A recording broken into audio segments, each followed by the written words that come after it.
Quantas vezes você já ouviu falar sobre 5 forças de Potter, matriz SWOT, planejamento estratégico, cada uma sendo elaborada e estruturada e talvez até destacada na parede da empresa, mas no passar do tempo e no dia a dia você não viu mais utilidade dessas ferramentas. Se você tem essa mesma sensação que eu já tive várias vezes e até mesmo como consultor, eu quero te convidar para dar uma olhada nesse vídeo aqui, ver como nós, da Pro Resultado, utilizamos alguma dessas técnicas totalmente conectadas e de forma prática para auxiliar as empresas na tomada de decisão do dia a dia.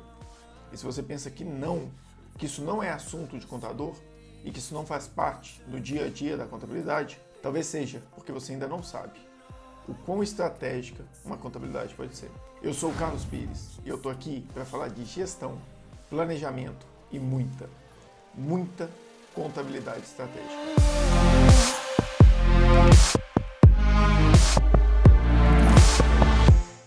Rivalidade entre os concorrentes, poder de barganha dos clientes ou dos fornecedores, riscos de produtos substitutos ou até mesmo de novos entrantes no mercado. O que essas 3 perguntas, essas 3 grandes análises têm a ver com o restante do planejamento estratégico de uma empresa? E como usar isso diretamente no dia a dia de um negócio? É disso que nós vamos falar.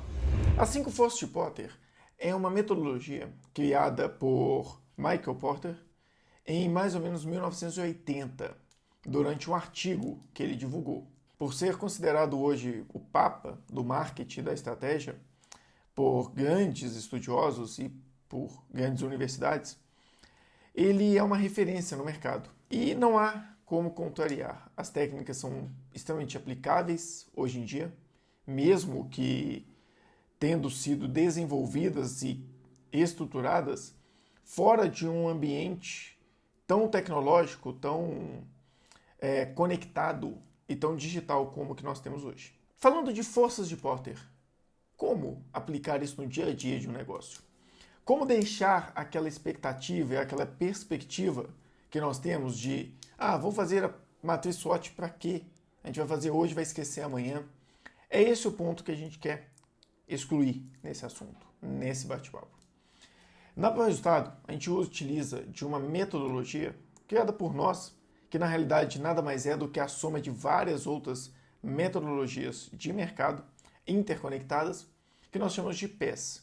O PES, na realidade, é o nosso planejamento estratégico sistêmico, uma forma de conectar e sistematizar várias metodologias estratégicas, visando sempre a maior produtividade e aplicabilidade dessas estratégias, deixando de lado um pouco aquela coisa de fazer análises, fazer estruturas e estudos estratégicos e depois abandoná-los e nunca mais usar. E no caso das forças de Potter, nós tratamos da seguinte forma. Nós avaliamos as forças de Potter totalmente conectadas às diretrizes estratégicas, e as próprias forças de Potter serão utilizadas para o desenvolvimento da matriz SWOT. Mas como nós aplicamos isso no dia a dia e por que nós trabalhamos dessa forma? Mais ou menos nos meados dos anos 2013 e 2014, eu fui convidado para fazer um plano de negócio para a captação de um recurso junto a um fundo de investimentos. E eu nunca tinha feito um plano de negócio tão amplo. E durante as minhas pesquisas pré-execução do trabalho, durante o meu planejamento, a minha preparação para executar esse trabalho, eu buscava uma forma que fosse clara e sistêmica. Eu gosto de trabalhar com sistema, com tópicos, com estruturas. E eu estava procurando uma forma sistêmica de conseguir preencher todo um plano de negócio. Uma forma que me deixasse seguro que eu não ia esquecer nenhum tópico importante. Porque quando a gente fala de plano de negócio, a gente está falando de algo muito além de uma simples DRE projetada, de um simples balanço, de uma simples análise de resultado de uma empresa. Até mesmo porque papel aceita qualquer coisa. E num plano de negócio, uma DRE no papel projetada pode vir com qualquer valor. Mas são os estudos prévios, as análises que antecedem esta DRE, as análises que antecedem a definição dos valores a serem projetados, é que vão dar mais tangibilidade e veracidade a um plano de negócio ou a qualquer planejamento. E durante essa pesquisa, eu encontrei as 5 forças de Porter. E as 5 forças de Porter me deram um direcionamento muito claro de como executar um plano de negócio, como analisar o âmbito geral de uma empresa e conseguir iniciar de forma sistêmica uma análise dos riscos que ela corria.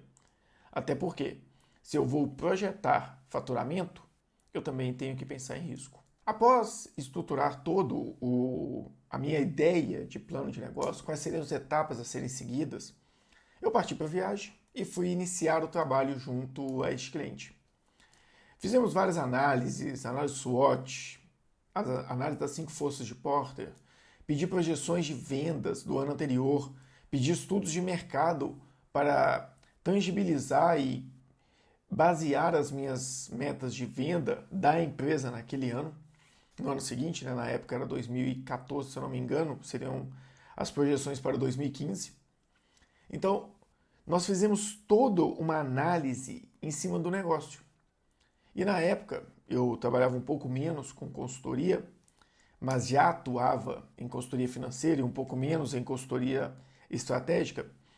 Durante uma reunião de apresentação para um dos sócios, eu ouvi uma frase que me incomodou bastante, que era: pode fazer o plano que você quiser, porque eu já tenho o meu.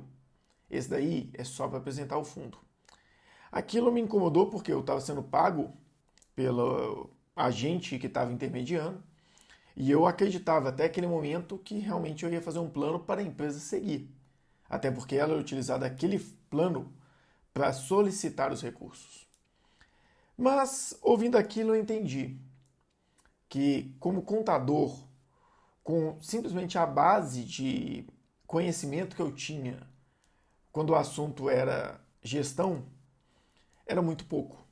A base de conhecimento que eu tinha não era o suficiente para gerar confiabilidade em um empresário.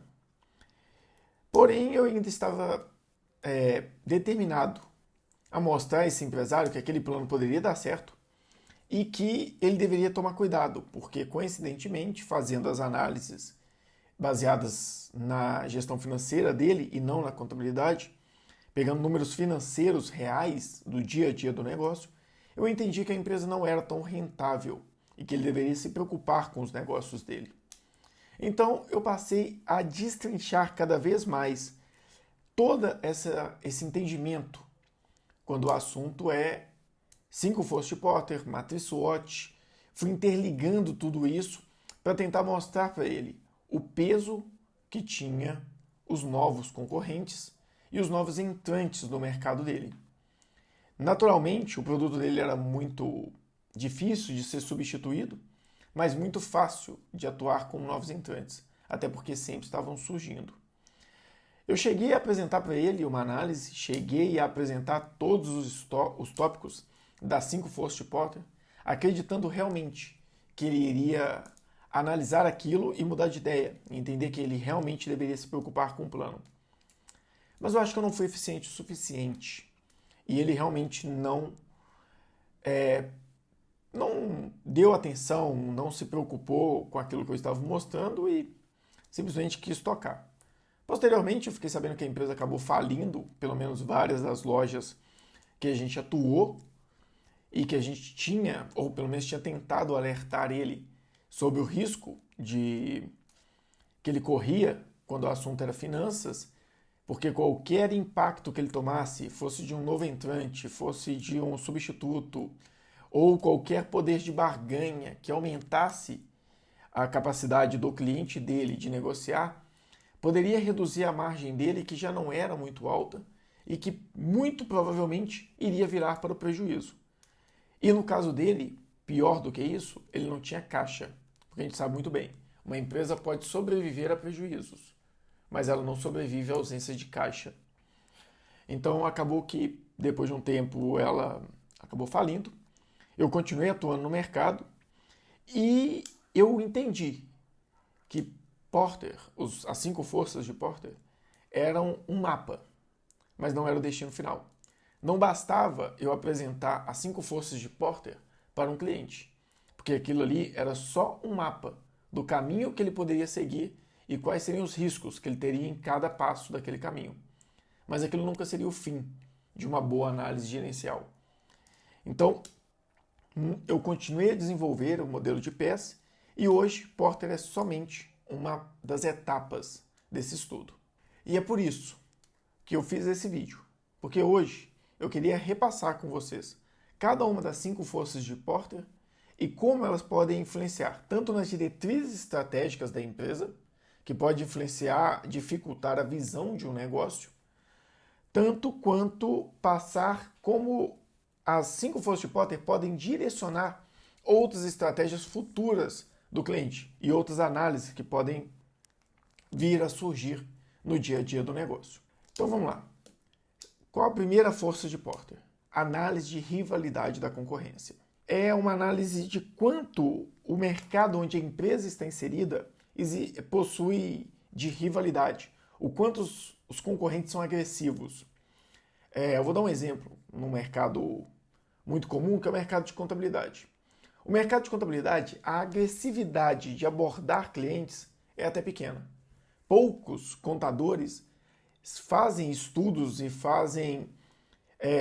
aplicam de forma clara e estruturada técnicas de vendas para tentar aumentar o volume de conversão da empresa dele, para tentar trazer novos clientes.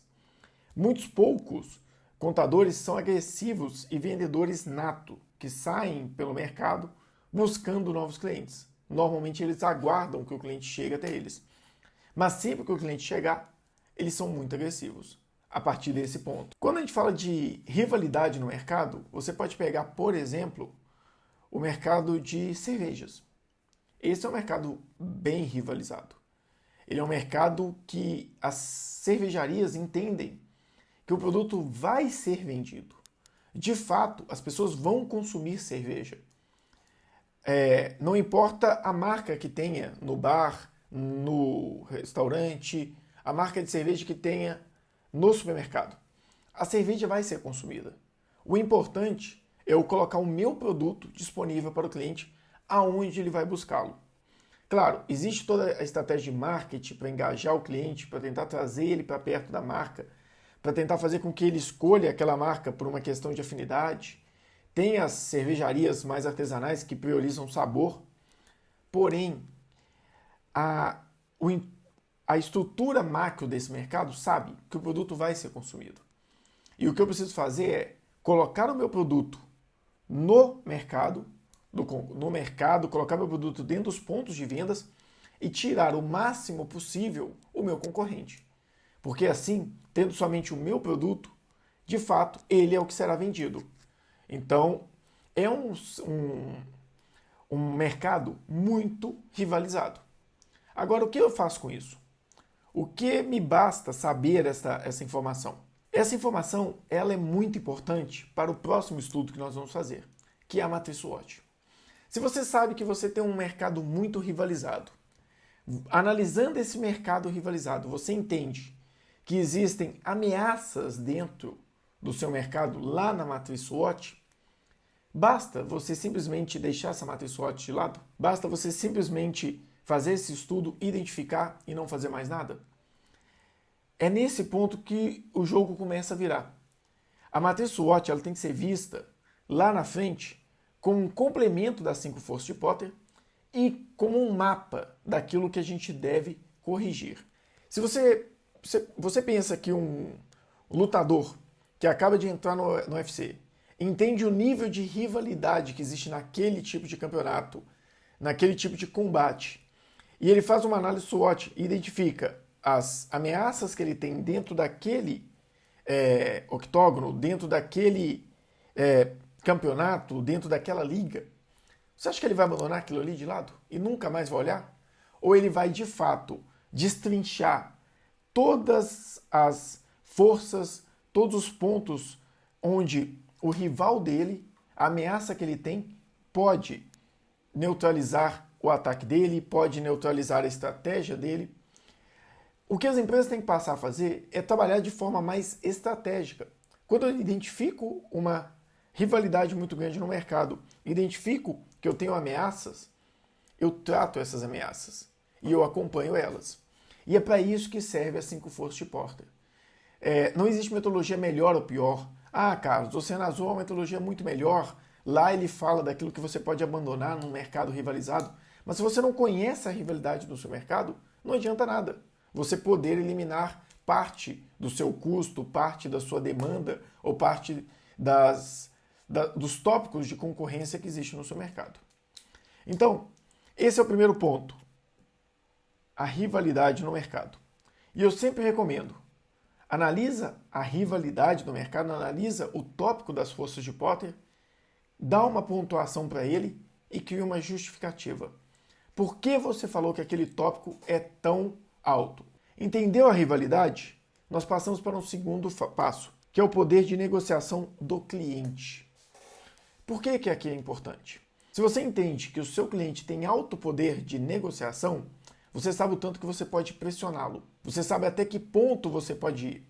E você sabe que aqui você possui uma fraqueza para sua para a sua matriz SWOT. Por quê? Você não possui capacidade de negociação com o seu cliente, porque ele tem um alto poder de negociação.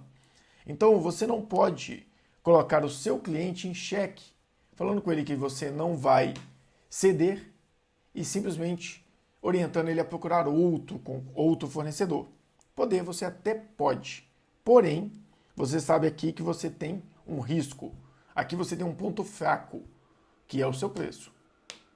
E se você tem esse ponto fraco e tem um mercado rivalizado, o que você acha que o seu concorrente, o seu rival, vai fazer com o preço?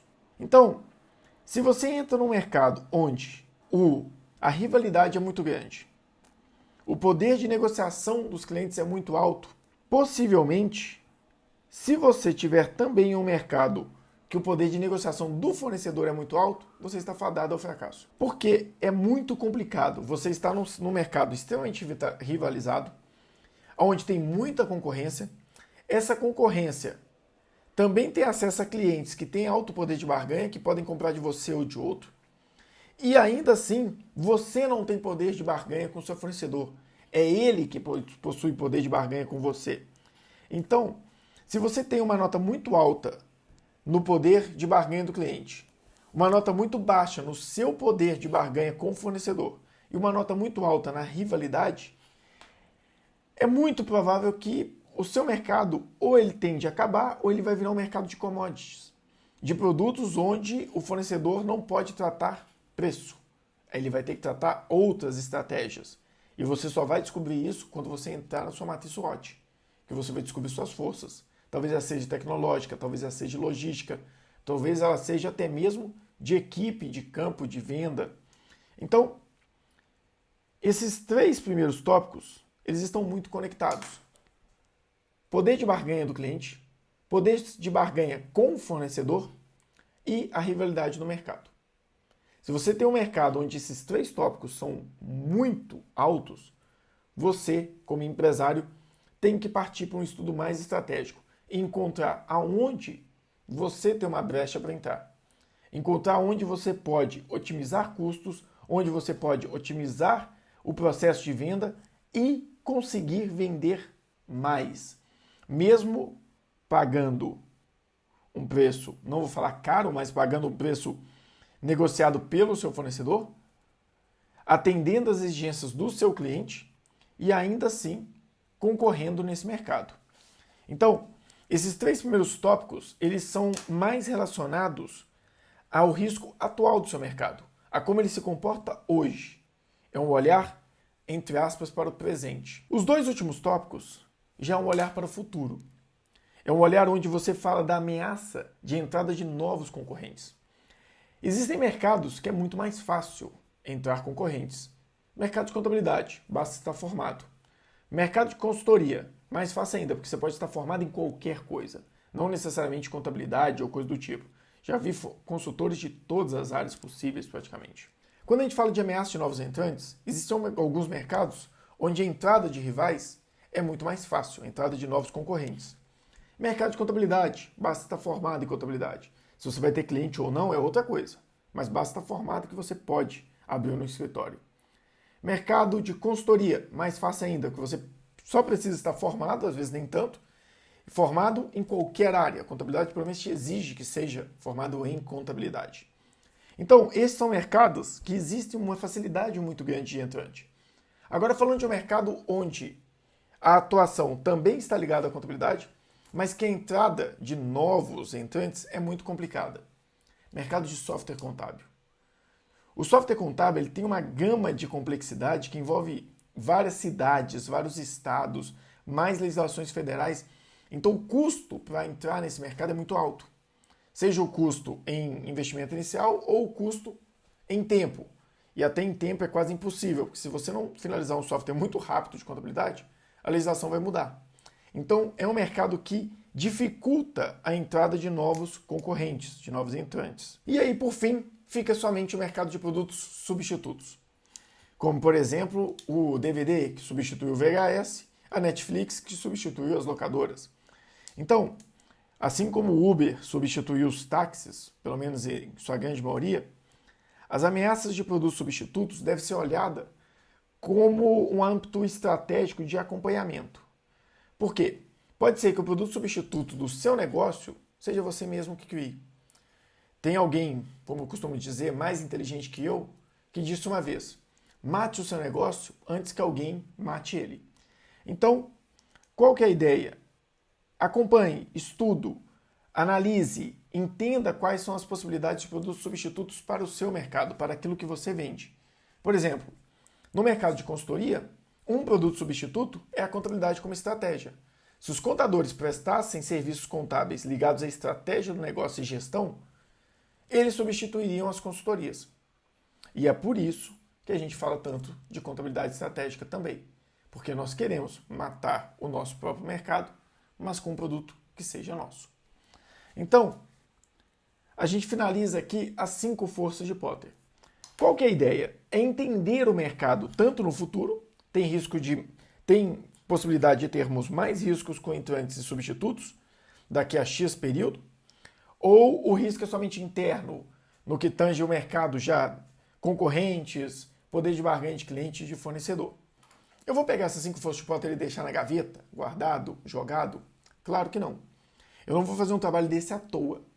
A ideia é que, quando eu conectar essas 5 forças de Potter aqui na minha missão e na minha visão, eu já vou acompanhar, de certa forma, o que eu tenho que mudar na minha forma de trabalho para que essa força de Potter impacte cada vez menos na minha missão, na minha visão, para eu conseguir alcançar aquilo que eu entendo como o ponto ideal do meu negócio.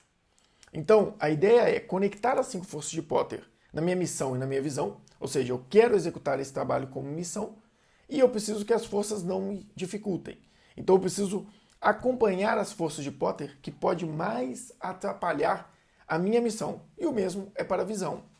Então, por exemplo, você tem uma missão que é, vamos colocar uma missão como dar resultado em foco, que é mostrar para o mercado que a contabilidade é muito mais do que uma calculadora de tributos. Se eu tiver uma entrada de novos concorrentes no mercado de qualidade com facilidade, muito provavelmente eu não vou ser reconhecido como a melhor empresa de contabilidade e gestão, porque terão muitas outras. Agora, se essas empresas que entrarem com má qualidade, eu posso considerar que essa força de Potter é pequena e vai impactar menos ainda em mim. Então, feitas as 5 forças de Potter, não abandone elas de lado. Trate elas e conecte elas à sua missão e à sua visão e depois utilize elas para definir suas fraquezas e suas forças. Veja, dentro, por exemplo, a ameaça de novos substitutos. É alto? É. Então, por quê? Qual a minha fraqueza? Eu posso ser substituído por produtos tecnológicos porque o meu serviço não é tecnológico? Exemplo dos táxis. O táxi não era tão tecnológico, ele tinha uma certa falta de qualidade em alguns atendimentos, mesmo depois do 99 e do Easy Taxi. Porém, eu sei que o meu serviço como taxista não é tecnológico. E eu sei que existe ameaça alta de produtos substitutos.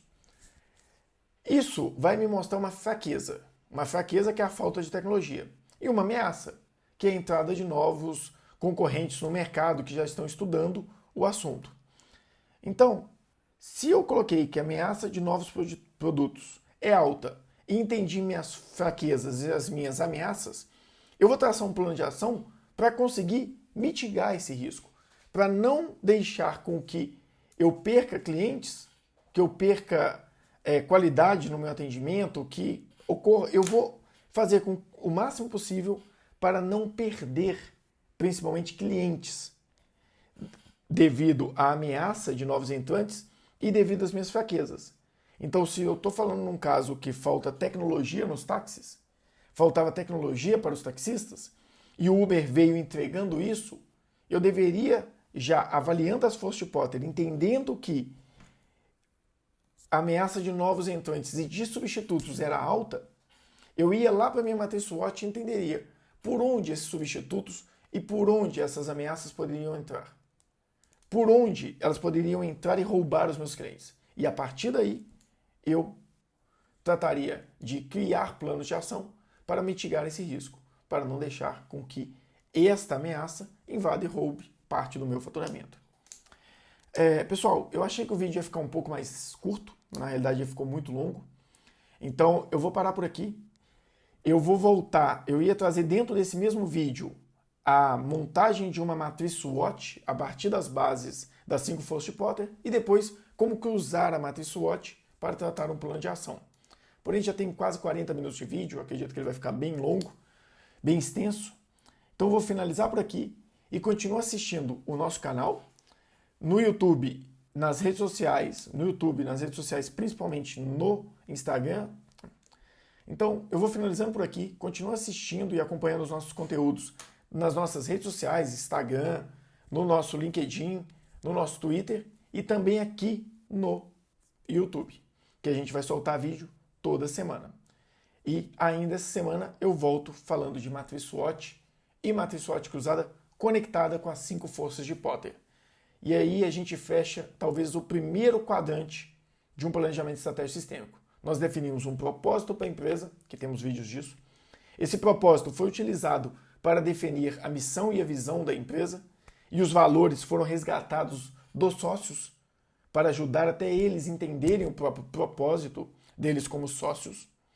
Nós falamos das diretrizes estratégicas, por completo. Falamos agora das 5 forças de Potter e depois iremos falar de matriz SWOT e matriz SWOT cruzada. E aí nós estamos com toda a estrutura básica de um bom planejamento estratégico sistêmico para a gente poder começar a evoluir numa parte muito mais prática, que é a definição de público-alvo e de persona. Pessoal, eu agradeço a quem ficou até aqui. Sei que o vídeo ficou um pouco longo, mas era um assunto que eu achava bem pertinente para a gente colocar e tentar trazer de forma prática como utilizar isso no dia a dia do seu negócio. Eu sou o Carlos Pires e eu me despeço e agradeço a você que acompanhou até aqui o nosso conteúdo de contabilidade estratégica. Até mais.